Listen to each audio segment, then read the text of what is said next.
আসসালামু আলাইকুম। অনার্স প্রথম বর্ষের ব্যষ্টিক অর্থনীতির প্রথম অধ্যায়ের আরও একটি ভিডিওতে সবাইকে স্বাগতম। আজকে আমরা এই অধ্যায়ের আরও একটি কোশ্চেনটি হচ্ছে উৎপাদন সম্ভাবনা রেখা, যাকে বলা হয় প্রোডাকশন পসিবিলিটি কার্ভ। এই কোশ্চেনটি নিয়ে আজকে আমরা আলোচনা করব। তো এই উৎপাদন সম্ভাবনা রেখাটি সাহায্যে আমরা আগের ভিডিওতে আলোচনা করেছিলাম। এখনও এই উৎপাদন সম্ভাবনা রেখাটা হচ্ছে যে উৎপাদন সম্ভাবনা রেখাটা যদি আমরা বুঝতে চাই যে এই উৎপাদন সম্ভাবনা রেখাটা হচ্ছে যে রেখার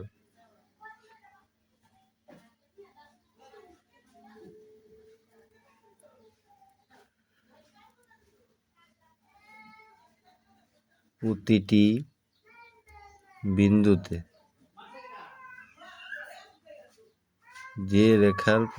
বিন্দুতে সীমিত সম্পদ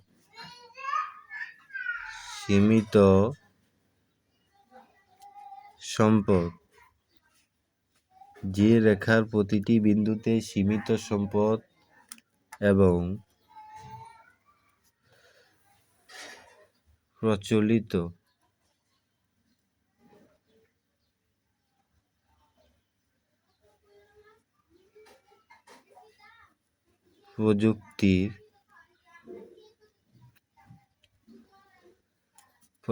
প্রযুক্তির সাহায্যে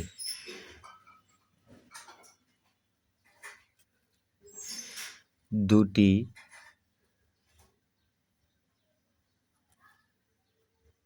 দ্রব্যের উৎপাদন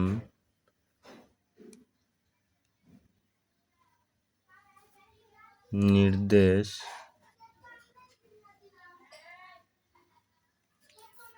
করে।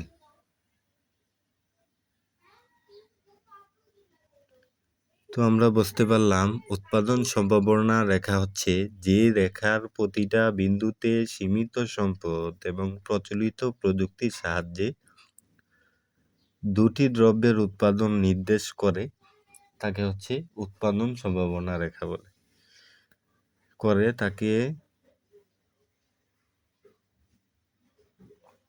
তাকে উৎপাদন সম্ভাবনা রেখা বলে।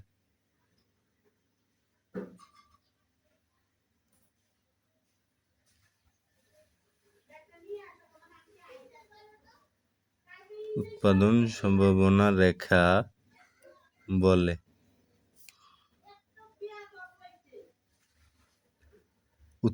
সম্ভাবনা রেখা বলে।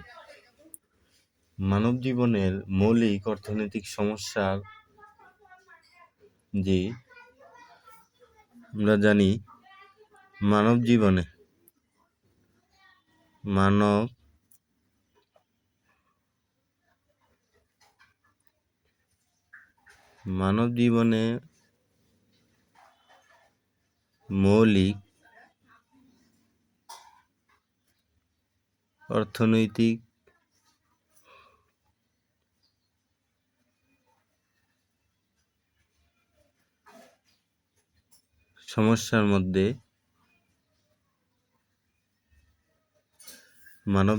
মৌলিক অর্থনৈতিক সমস্যার মধ্যে একটি হলো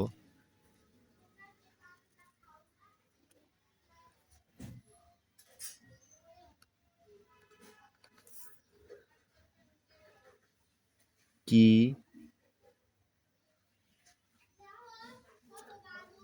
উৎপাদন করা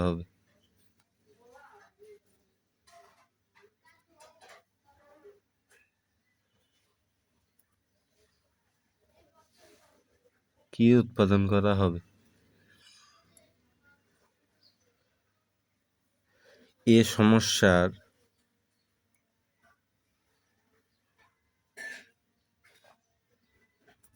কারণ এবং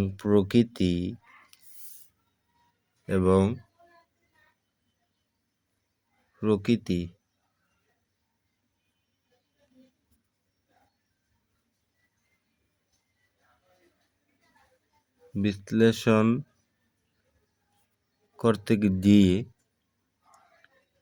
বিশ্লেষণ করতে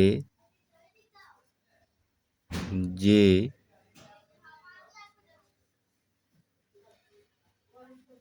অধ্যাপক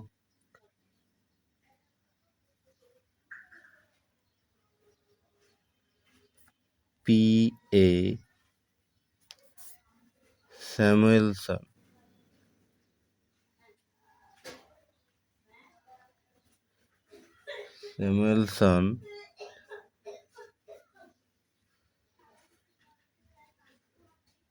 উৎপাদন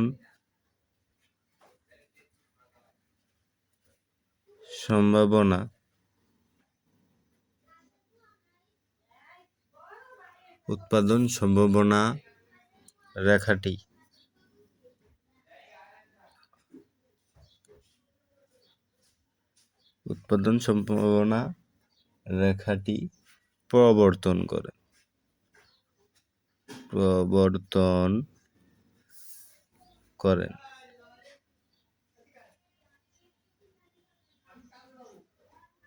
তো উৎপাদন সম্ভাবনা রেখাটা যদি আমাদের বুঝতে চাই, তাহলে আমাদের বুঝতে হবে উৎপাদন সম্ভাবনা রেখাটা আসলে কি। এখানে আমরা বলেছি যে রেখার প্রতিটা বিন্দুতে সীমিত সম্পদ এবং প্রচলিত প্রযুক্তির সাহায্যে দুটি দ্রব্যের উৎপাদন নির্দেশ করে, তাকে আমরা কি বলছি, এই উৎপাদন সম্ভাবনা রেখা। মানব জীবনের মৌলিক অর্থনৈতিক সমস্যার একটি হলো কি উৎপাদন করা হবে। এই সমস্যার কারণ এবং প্রকৃতি বিশ্লেষণ করতে দিয়ে অধ্যাপক P.A. স্যামুয়েলসন উৎপাদন সম্ভাবনা রেখাটি প্রবর্তন করেন। তো এই প্রবর্তন করেন, পরবর্তীতে এটা নিচে চিত্রের সাহায্যে ব্যাখ্যা। চিত্রের সাহায্যে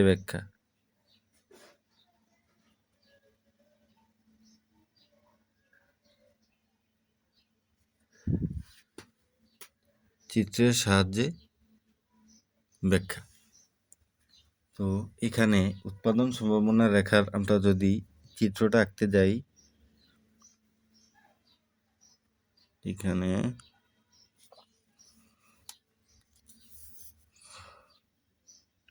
ও থেকে এটা হচ্ছে এক্স অক্ষ, এখানে হচ্ছে ওয়াই অক্ষ, এখানে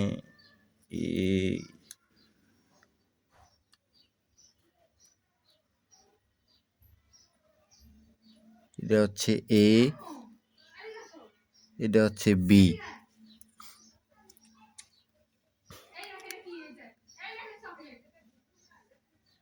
এখানে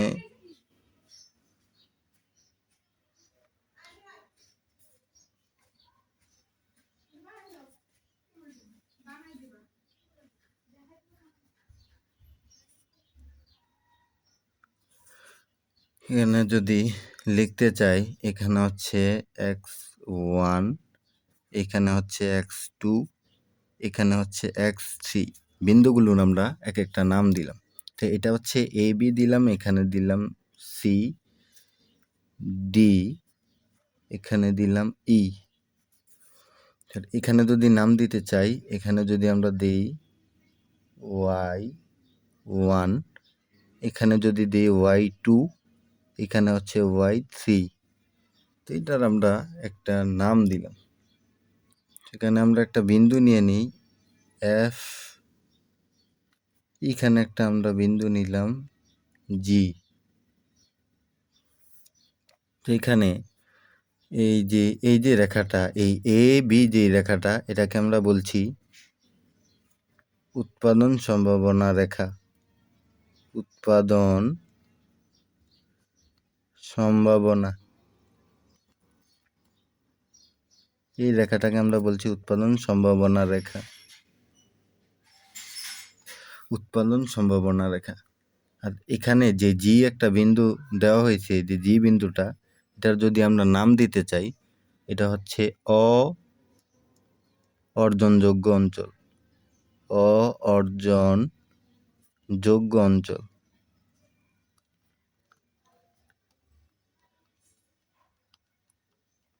এটা হচ্ছে অর্জনযোগ্য অঞ্চল। আর এই ভিতরে যেই এফ বিন্দুটা নিয়েছি, এটাকে আমরা বলছি অর্জনযোগ্য অঞ্চল।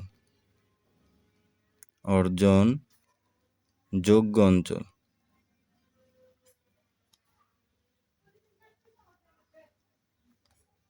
এটাকে আমরা বলছি অর্জনযোগ্য অঞ্চল। তো এই হচ্ছে উৎপাদন সম্ভাবনা রেখার চিত্রটা। এখানে হচ্ছে ও এক্স অক্ষে, এখানে যদি আমরা নাম দিই, এখানে যদি দিই দান, আর ওয়াই অক্ষ এখানে দিই পাট, দুটি দ্রব্য। আমরা বলছি যে রেখার প্রতিটা বিন্দুতে প্রচলিত প্রযুক্তির সাহায্যে দুটি দ্রব্যের উৎপাদন নির্দেশ করে। এই জন্য আমরা দুইটা বিন্দুতে দুইটা দ্রব্য নিলাম। ও এক্স অক্ষে দান নিলাম এবং ও ওয়াই অক্ষে আমরা পাট নিলাম। এখন এটা চিত্রটা যদি আমরা ভালোভাবে বুঝতে পারি, তাহলে এটার বিবরণ খুব সহজেই আমরা লিখতে পারবো। চিত্রটা যদি বুঝতে পারি, আমরা কি বলেছি, এখানে হচ্ছে ও এক্স অক্ষে দানের উৎপাদন নির্দেশ করে এবং ও ওয়াই অক্ষে পাটের উৎপাদন নির্দেশ করে।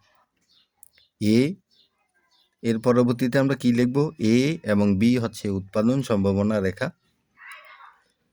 এ এবং বি হচ্ছে উৎপাদন সম্ভাবনা রেখা। এই রেখা এখন উৎপাদন সম্ভাবনা রেখা। তো এখানে হচ্ছে উৎপাদন সম্ভাবনা রেখা পরবর্তীতে প্রচলিত প্রযুক্তির সাহায্যে এবং সীমিত সম্পদের সাহায্যে যদি আমরা এই ধান উৎপাদনে যে সীমিত সম্পদ আছে, এই সীমিত সম্পদ যদি আমরা ধান উৎপাদন কাজে বিনিয়োগ করি, তাহলে ও বি পরিমাণ ধান উৎপাদন করা সম্ভব। ও থেকে বি পরিমাণ। এক্ষেত্রে কি, এক্ষেত্রে সম্পদ যেহেতু আমাদের সীমাবদ্ধ, তাহলে আমরা যদি সমস্ত সম্পদ ও বি এর বিনিয়োগ করে ফেলি, মানে ধান উৎপাদনে বিনিয়োগ করি, তাহলে ও বি পরিমাণ ধান উৎপাদন হবে, কিন্তু পাট তো হবে না, কারণ সম্পদ আমাদের সীমাবদ্ধ। আবার একইভাবে যদি আমাদের সমস্ত সম্পদ পাট উৎপাদন কাজে বিনিয়োগ করি, তাহলে ও থেকে এ পরিমাণ আমাদের পাট উৎপাদন করা সম্ভব। ও থেকে এ পরিমাণ আমাদের পাট উৎপাদন করা সম্ভব। সেক্ষেত্রে আমাদের ধানের উৎপাদন শূন্য। এখন যদি আমরা সি বিন্দুতে উৎপাদন করতে চাই, সি বিন্দুতে তাহলে ধান উৎপাদন করা যাবে। সি বিন্দুতে যদি আমরা ধান উৎপাদন করতে চাই, তাহলে যদি আমরা একটু দেখাইতে চাই যে সি বিন্দু, এই যে সি বিন্দুটা, এটাতে যদি আমরা ধান উৎপাদন করতে চাই, এটা হচ্ছে এই থেকে এই পর্যন্ত। সি বিন্দুতে এটি ধানের পাশ, এই পাশ।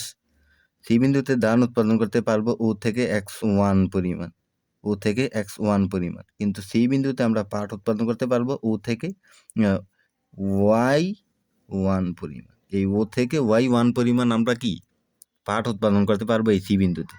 আবার যদি আমরা ডি বিন্দুতে উৎপাদন করতে চাই, তাহলে ডি বিন্দুতে আমরা ধান উৎপাদন করতে পারবো কতটুকু, এই ও থেকে x2 পরিমাণ আমরা ধান উৎপাদন করতে পারবো। এবং ডি বিন্দুতে আমরা যদি পাট উৎপাদন করতে চাই, তাহলে এই ও থেকে এই y2 পরিমাণ আমরা কি করতে পারবো, আমরা পাট উৎপাদন করতে পারবো। একইভাবে আবার যদি ই বিন্দুতে উৎপাদন করতে যাই, তাহলে এই বিন্দুতে আমরা ধান উৎপাদন করতে পারবো। এখানে যদি দেখতে পাই x3, এই যে এখান থেকে এই পর্যন্ত x3 পরিমাণ ধান আমরা উৎপাদন করতে পারবো। আর এই বিন্দুতে উৎপাদন করলে আমাদের পাট কত, এই যে পাটের এখানে পাট উৎপাদন করতে পারবো এই ও থেকে এই y3 পরিমাণ। তো আমাদের এই সীমিত সম্পদ হওয়ার কারণে আমরা হচ্ছে এই এবি যে একটা এটা বাউন্ডারি বলা যেতে পারে। সীমিত সম্পদ হওয়ার কারণে এবি রেখার বাইরে আমরা এই যে একটা বিন্দু নিয়েছি, জি বিন্দু, এই জি বিন্দুতে উৎপাদন করা সম্ভব না। এই জন্য এটা অর্ধনযোগ্য অঞ্চল, এটা এখানে উৎপাদন করা যাবে না, কারণ আমাদের সম্পদ সীমাবদ্ধ সম্পদ হওয়ার কারণে আমরা এই এবি রেখার বাইরে কখনো উৎপাদন করতে পারবো না। এই জন্য জি বিন্দুটা হইতে অর্ধনযোগ্য অঞ্চল, এই বিন্দুতে আমরা উৎপাদন করতে পারবো না। কিন্তু আমরা হচ্ছে এই এবি রেখার ভিতরে উৎপাদন করতে পারবো, এবি রেখার ভিতরে উৎপাদন করতে পারবো। এই জন্য এফ বিন্দু হচ্ছে অর্ধনযোগ্য অঞ্চল। কিন্তু আমরা শুধু যদি এফ বিন্দুতে উৎপাদন করি, তাহলে আমাদের হচ্ছে এই সম্পদের সঠিক ব্যবহার হবে না। সেক্ষেত্রে এই এই সম্পদ শুধু এফ বিন্দুতে না বিনিয়োগ করে এই এবি রেখার ভিতরে যে কোনো বিন্দুতে এবি রেখার ভিতরে যে কোনো বিন্দুতে সম্পদ বিনিয়োগ করে আমরা উৎপাদন করতে পারবো। এবং A C D E B এই রেখাগুলো যোগ করি এই উৎপাদন সম্ভাবনা রেখাটি পাওয়া যায়। তো এতক্ষণ আমরা যা বললাম এই বিষয়টা যদি আমরা বুঝতে পারি, তাহলে এই চিত্রটা আমরা বিবরণটা খুব সহজেই আমরা লিখতে পারবো। এটা চিত্রটার বিবরণ যদি আমরা এখানে লিখতে চাই,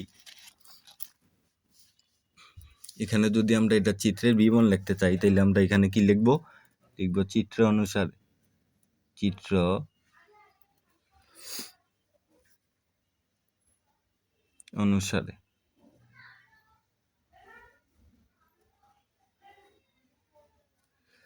অনুসারে আমরা চিত্রে আমরা কি দেখেছিলাম, চিত্রেতে আমরা প্রথমে লিখব ও এক্স অক্ষে, অথবা এটা ও এক্স অক্ষ লিখতে পারি, অথবা এটা ভূমি অক্ষে লিখতে পারি। এটা হচ্ছে ভূমি অক্ষ লিখতে পারি, আর এখানে ওয়াই অক্ষের পরিবর্তে আমরা এটা লম্ব অক্ষ লিখতে পারি। তো আমরা লিখব চিত্র অনুসারে, প্রথমে এই কথাটাই লিখব। আমরা প্রথমে লিখব চিত্র অনুসারে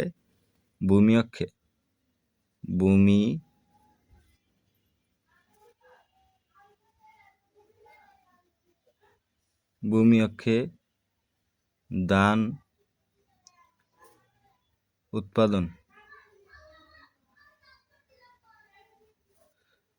এবং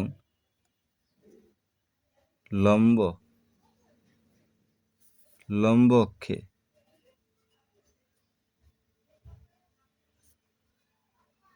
পাট উৎপাদন নির্দেশ করে।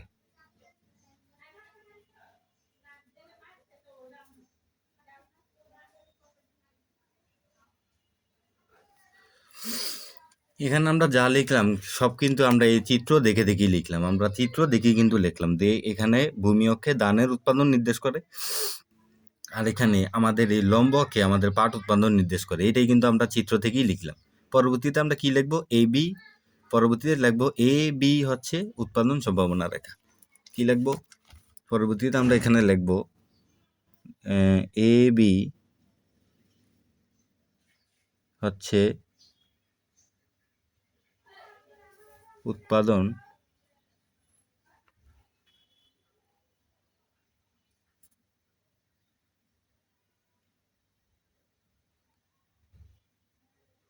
সম্ভাবনা রেখা।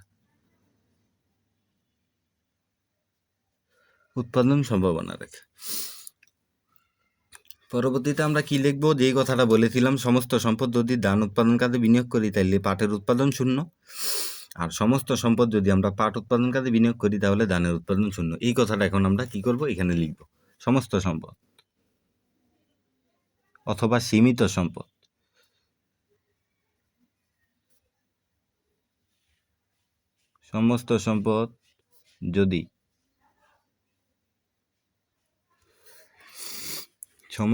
যদি ধান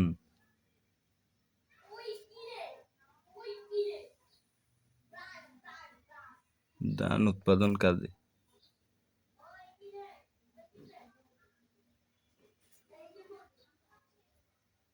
বিনিয়োগ করা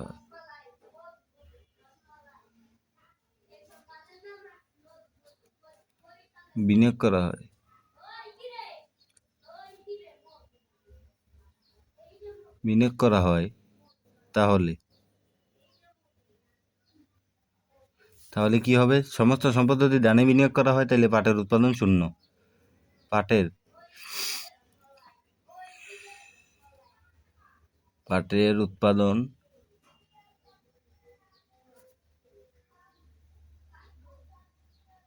উৎপাদন শূন্য। আবার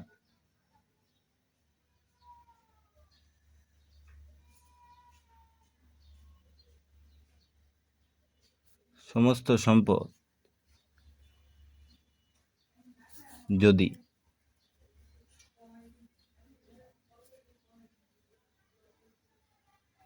পাট উৎপাদন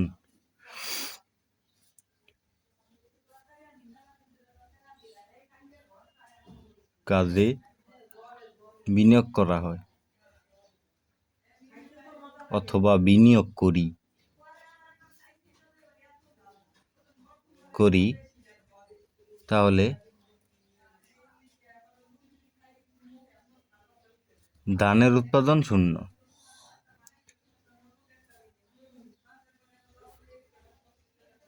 ধানের উৎপাদন শূন্য। আমরা যা বললাম এতক্ষণ কিন্তু তাই লিখলাম এই যে এখানে।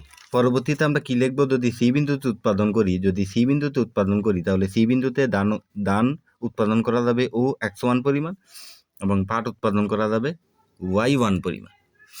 কি করা যাবে, সি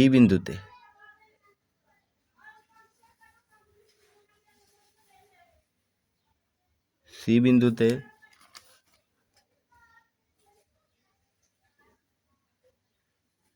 উৎপাদন করা হলে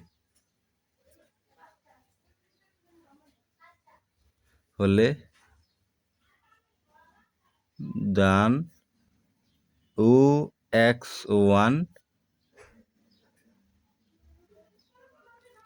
এবং পাট হচ্ছে ও y1 পরিমাণ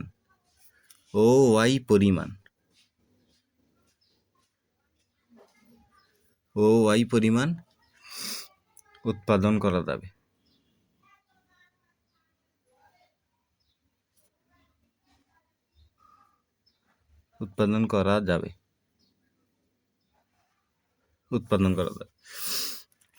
পরবর্তীতে আবার যদি ডি বিন্দুতে উৎপাদন করতে চাই তাহলে ধান উৎপাদন করা যাবে ও থেকে x2 পরিমাণ এবং ওইটা থেকে পাট উৎপাদন করা যাবে ও থেকে y2 পরিমাণ। আবার ই বিন্দুতে উৎপাদন করলে ধান উৎপাদন করা যাবে ও x3 পরিমাণ এবং পাট উৎপাদন করা যাবে ও থেকে y3 পরিমাণ। এটাই আমরা এখানে লিখব এবং যথাক্রমে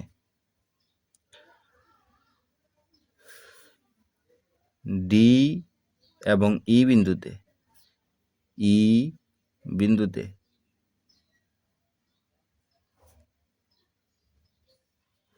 উৎপাদন করলে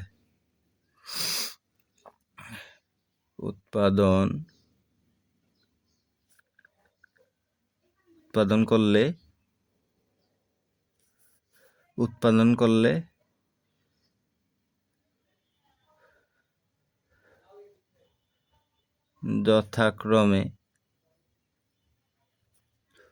ও x2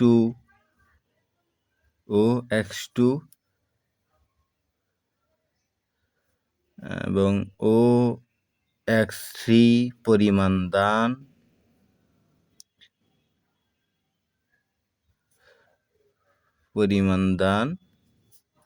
এবং ও y2 এবং ও থেকে y3 পরিমাণ পাট উৎপাদন করা যাবে।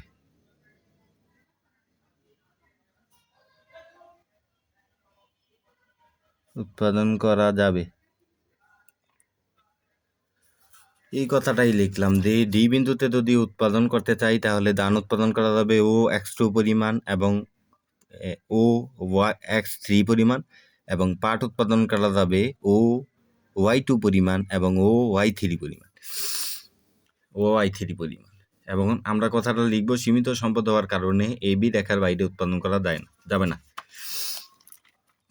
সীমিত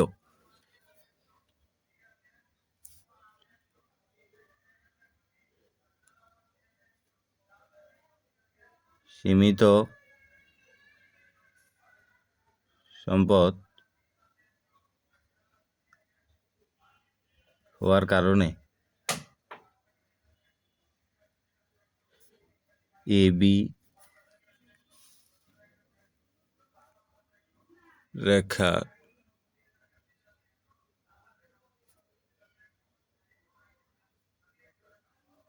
বাইরে উৎপাদন করা যাবে না। করা যাবে না।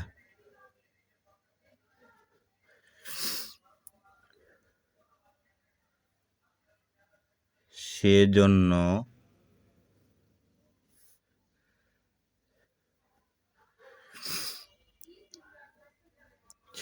আমাদের এখানে চিত্রের ভিতরে এটি দিই কি অর্জনযোগ্য অঞ্চল, যেহেতু এবি রেখার বাইরে উৎপাদন করা যাবে না সেহেতু এটা তো অর্জন করা যাবে না এখানে, এই জন্য জি বিন্দুটা কি অর্জনযোগ্য অঞ্চল। সেজন্য জি বিন্দু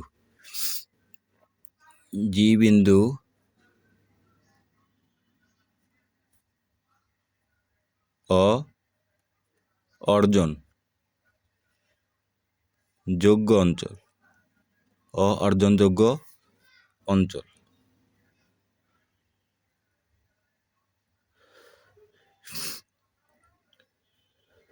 এবং A C D E B রেখাগুলো যোগ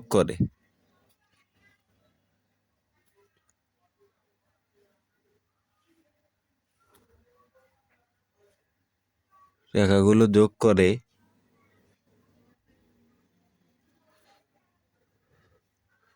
উৎপাদন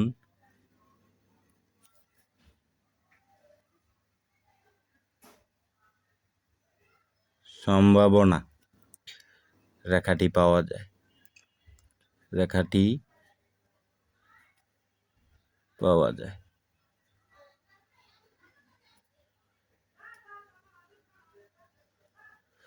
তো এই ছিল এই পর্যন্ত আজকে। তো দেখা হবে নেক্সট কোনো ভিডিওতে, সেই পর্যন্ত সবাই ভালো থাকো।